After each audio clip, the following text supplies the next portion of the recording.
Okay, the military press, so the strict press that is no knee bend and no push from the legs, just knees locked and pressing, the classical test of upper body and even really full body strength. I'm going to show you taking it out of a rack. This is how I prefer to do it.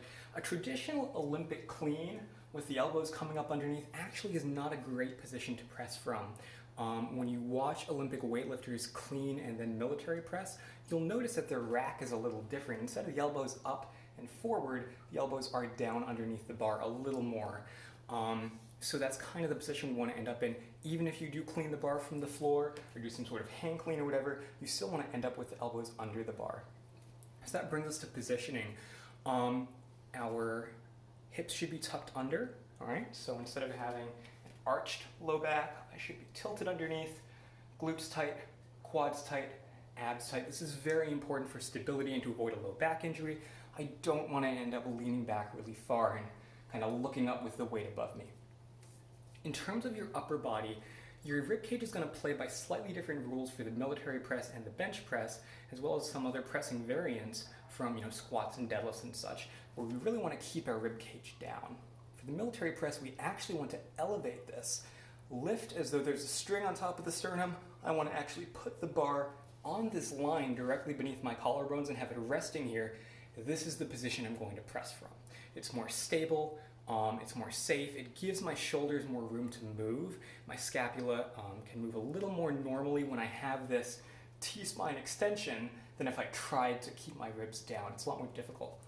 So the key thing, of course, is to keep your core tight. Like I said, this is a different position from our normal cylinder. So really be sure to lock in, again, the glutes and quads, as well as the abs, even in this position, to keep your low back safe. Quad activation really is key, corkscrewing is key, all this lower body stuff. If you imagine a bench press, how much stability you get from lying on the bench, that's how much stability we have to create just through our trunk and legs, right? So, set up your grip width. I would say to start, open your chest, have your extended thumb roughly in line with your front delt. So right about here on me, if you can see that, and I would start here. You can move it in or out depending on what's comfortable to you. I prefer to take a thumbless grip. If you wrap your thumb around it, make sure that you're not holding it too low in your hand, but you have a nice firm grasp on it. I'm going to open my chest. Like I said, my shoulders are tilted back. I'm almost thinking of taking my shoulder blade and tilting it up underneath my chest here. So, forearms almost vertical, forward, and I'm not, again, doing this to reach forward with my elbows. I am all the way down and back with my shoulders. So this setup is very, very important. As I set up, the breath is going to mirror that setup. Just like the bench press, I'm going to inhale up high into my chest. I'm not going to try, again, to engage the cylinder like I normally would for certain other big lifts. So for me, this is the grip width I have set up. The middle of my extended thumb pad right on the edge of the knurling. Thumbs over.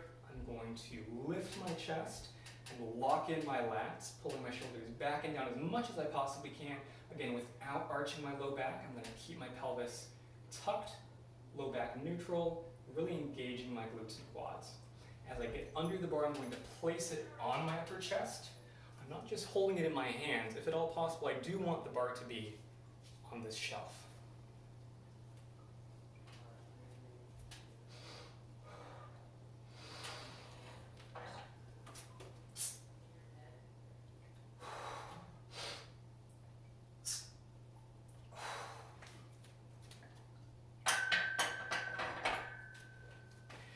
In terms of path of the press, if your setup is good and your head is pulled back and your chin is tucked, you should be able to press straight up right in front of your face.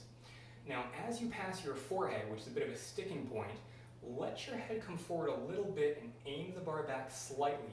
You can think about flaring your elbows out to the side as this happens and aim not quite back, but definitely exactly up as high as you can overhead.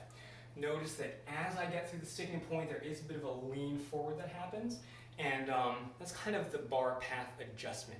Again, I can't press straight up the whole way. I'd end up unbalanced on my feet. So one more time, just a single.